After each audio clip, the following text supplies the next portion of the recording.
მინდა მივესალმო დოქტორ მეირ ჯავად-დანფარს, ირანის ლექტორს რაიხმანის უნივერსიტეტიდან, რომელიც ახლა თელ-ავივიდან გვიერთდება. დიდი მადლობა თქვენი დროისთვის. ესე იგი, მოლაპარაკებები მიმდინარეობს, შემდეგ კი წყდება. ეს ბოლომდე ნათელი არ არის. ეს ყველაფერი რამდენიმე დღის დარტყმებისა და საპასუხო დარტყმების შემდეგ ხდება, როდესაც ვაშინგტონი და თეირანი ერთმანეთს ადანაშაულებენ დროებითი ცეცხლის შეწყვეტის დადარღვევაში. თქვენი აზრი, სად ვართ ახლა ამ ეტაპზე? ეს ცეცხლის შეწყვეტა, მანიტა, მართლა. რომელ ლექსიკონში, რომელ პარაგრაფში, რომელი პარალელური სამყაროს ლექსიკონში? კარგი ნათქვამია. ეს ცეცხლის შეწყვეტა, მგონია რომ ორივე მხარეს საუბრობს, ცდილობენ გაარკვიონ, ეს საუბრები მათ ინტერესებს წაადგება თუ არ.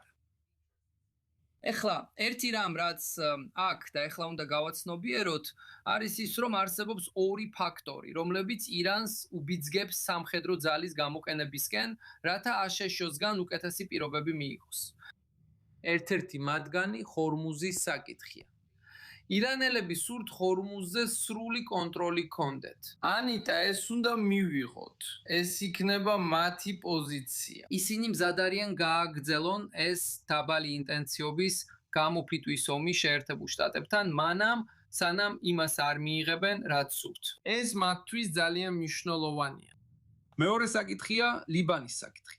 ირანელები ძალიან იმედგაცრუებულები არიან, რომ ლიბანში ბრძოლა არ შეჩერებულ, რადგან ირანსა და შეერთებულ შტატებს შორის ურთიერთგაგების მემორანდუმის პირველი პუნქტი ამბობს, რომ ყველა კონფლიქტი დასრულდება, მათ შორის ლიბანშიც, მაგრამ ეს არ მომხდარა. ირანელების აზრით, ისრაელს უკვე უნდა შეეჩერებინეს როლა ჰეზბოლაზე. ომი უნდა დასრულებულიყო და იქ კონფლიქტიც უნდა დასრულებულიყო, მაგრამ ეს არ ხდება.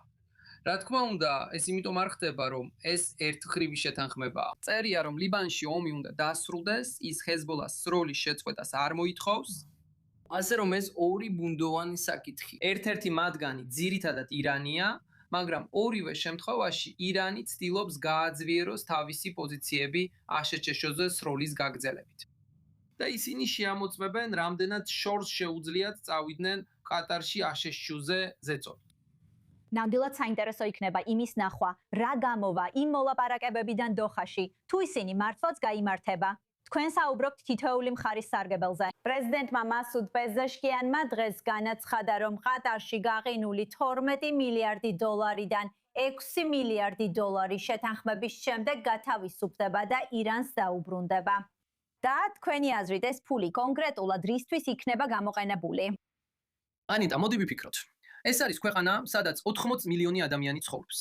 რა არის 6 მილიარდი დოლარი? გულისხმობ, რომ ირანს 6 მილიარდი დოლარის თხოვნა სჭირდება. ეს აჩვენებს, როგორი მძიმე მდგომარეობაშია რეჟიმი.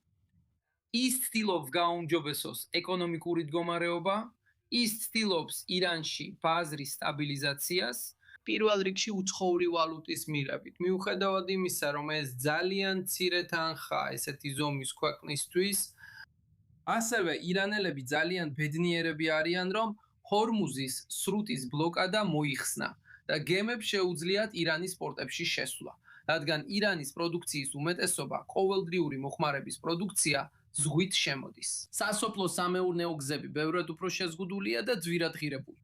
ამიტომ ის ცდილობს სიტუაციის სტაბილიზაციას. რა თქმა უნდა, მას თავისი სირთულეები აქვს რეჟიმის შიგნით.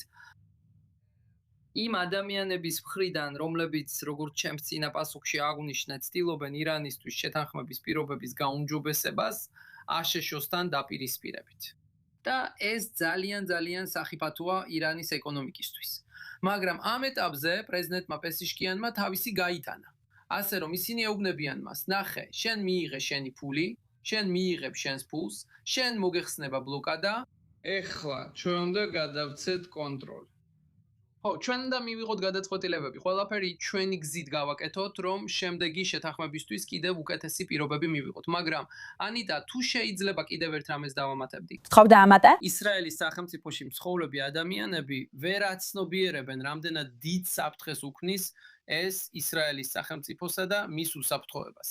როდესაც შუამავლები ყატარის წარმომადგენლები არიან, ყატარის წარმომადგენლები ისრაელის სახელმწიფოს მტრები არიან. ყატარის რეჟიმს სურს, რომ ისრაელი აღარ არსებობდეს. ის მხარს უჭერს მსოფლიოს სხვადასხვა ჯგუფებს, რომლებსაც აქვს დამანგრეველი მიზნები ისრაელის დელეგიტიმაციასა და განადგურებას მოუწოდებენ.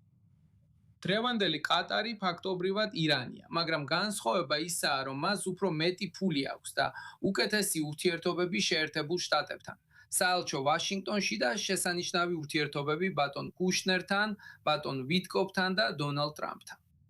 და როდესაც ყატარის წარმომადგენლები არიან შუამავლები და მათ ესეთი კარგი ურთიერთობა აქვს ბატონ ვანსთან, ეს ძალიან მაწუხებს, რადგან უბრალოდ ერთი პატარა მაგალითი მოგიყვანოთ.